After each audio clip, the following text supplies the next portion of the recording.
दोस्तों, मैंने कल भी एक वीडियो शेयर की थी जिसमें ये बताया था कि लॉकडाउन का क्या इफ़ेक्ट पड़ा है पोल्ट्री पर और किस तरीके से गवर्नमेंट इसमें सपोर्ट कर सकती है। लेकिन कल तक स्थिति इतनी स्पष्ट नहीं थी कि क्या डिसीजन आने वाला है। लेकिन अब एक तरफ़ा डिसीजन सारे जो सीएम हैं वो यही बोल रहे हैं केंद्र सरकार से कि लॉकडाउन को आगे बढ़ाना चाहिए लगभग 30 अप्रैल तक। तो अब फार्मर के मन में क्वेश्चन होगा कि नया चूज़ा डालें, नया चिक्स डालें या नहीं डालें।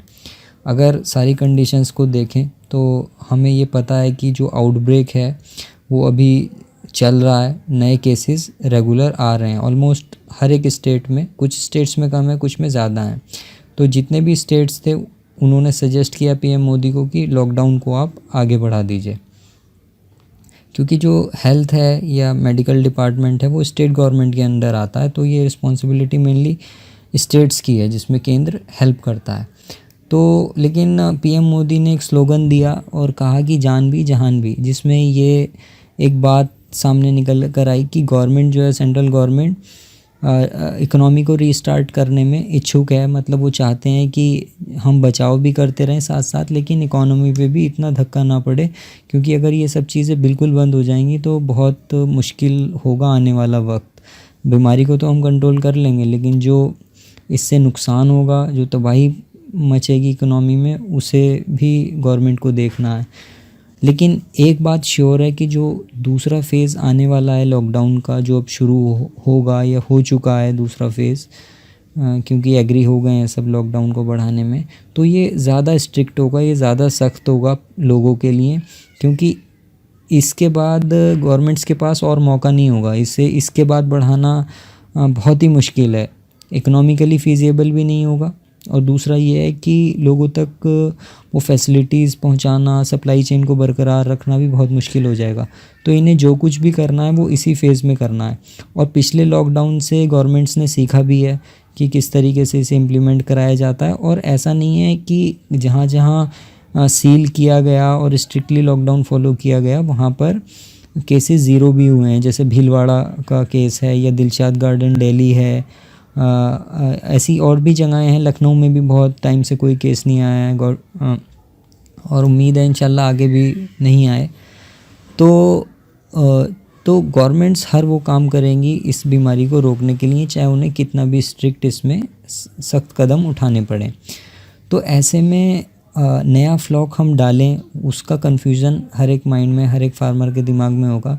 लेकिन एक बात श्योरली ये कही जा सकती है कि इस वक्त बहुत रिस्की गेम है नया चूज़ा डालना, क्योंकि अब बार बार सरकार ने जो मतलब अपर एडमिनिस्ट्रेशन है उन्होंने ये बातें कही हैं कि मतलब गवर्नमेंट की तरफ से ये आता है कि आप चिकन की दुकान खोल सकते हैं या चिकन अंडे को बिकना चाहिए, इतने बजे से इतने बजे तक दुकान खुल सकती है, न्यूज़पेपर में भी आता है।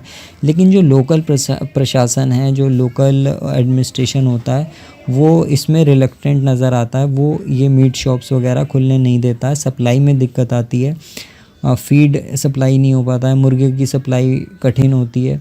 और आप लोग ये जानते ही हैं, क्योंकि जितनी भी सप्लाई चेन है वो वैसे ही मतलब इतनी स्ट्रॉन्ग नहीं है हमारे यहाँ। और दूसरी बात यह है कि जो डिमांड फैक्टर है वो अभी तक एब्सेंट है। वो डिमांड इतनी जनरेट नहीं हो रही है। दिल्ली जैसी जगह में जो अर्बन मार्केट्स हैं और इसके साथ साथ के अर्बन मार्केट जहाँ पे मुर्गा बिकता है, वहाँ पर अभी भी 35 से 40 रुपये पर केजी मंडी का रेट है।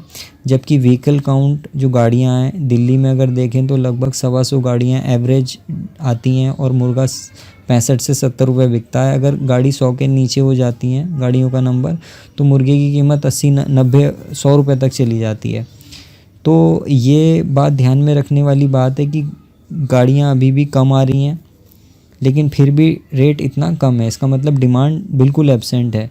और दूसरी चीज़ ये है कि जो बड़े शहर होते हैं वहाँ पे चिकन का जो मेनली जो चिकन कंजम्पशन ड्राइवर होता है वो होटल्स होते हैं या चिकन फ्राई की शॉप्स होती हैं। Zomato, Swiggy, online food delivery का भी बहुत बड़ा रोल है। तो ये सब चीज़ें बिल्कुल ज़ीरो हैं, बिल्कुल बंद हैं।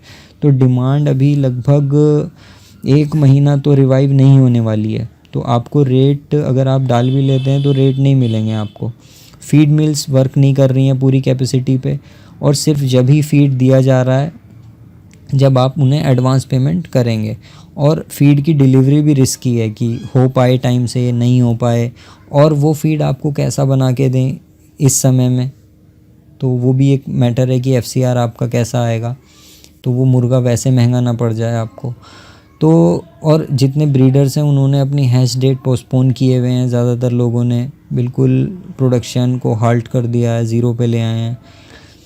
और अगर ये सब बातें हम किसी तरीके से फार्मर अरेंज कर भी लेता है सारी चीज़ों को, रिसोर्सेज को, तो जो कटिंग शॉप्स का हैं वो एब्सेंट हैं, वो बंद हैं, तो वो सेल कहाँ होगा। तो सारी बातों को ध्यान में रखते हुए यही एडवाइजेबल है अभी फार्मर्स के लिए कि इतना ज़्यादा रिस्क ना लें, अपनी पूंजी को बचा के रखें। अगर ज़्यादा हो तो मक्का वगैरह ख़रीद के रख लें आप, क्योंकि मक्का की कटाई का सीज़न है। अगर कुछ अनाज वगैरह आपको मिलता है तो उसमें आप इन्वेस्ट कर सकते हैं, वो भी महीने भर के लिए, अगर महीने भर बाद आप इसे करना चाहते हैं। हालांकि रमज़ान का टाइम आने वाला है, लेकिन फिर भी रिस्क लेना is not good at this time, क्योंकि वो दुकानों का खुलना एक मेजर इशू है, और उसके बाद वो होटल्स का खुलना जहाँ पर वो मेन कंजम्पशन होता है, तो वो एक फैक्टर होगा कंसीडर करने वाला। तो मेरी यही राय है कि 30 अप्रैल तक कम से कम आप रेस्ट करें, और उसी के बाद अगर कुछ शुरू करना है तो उसी के बाद शुरू करें। Thank you for watching.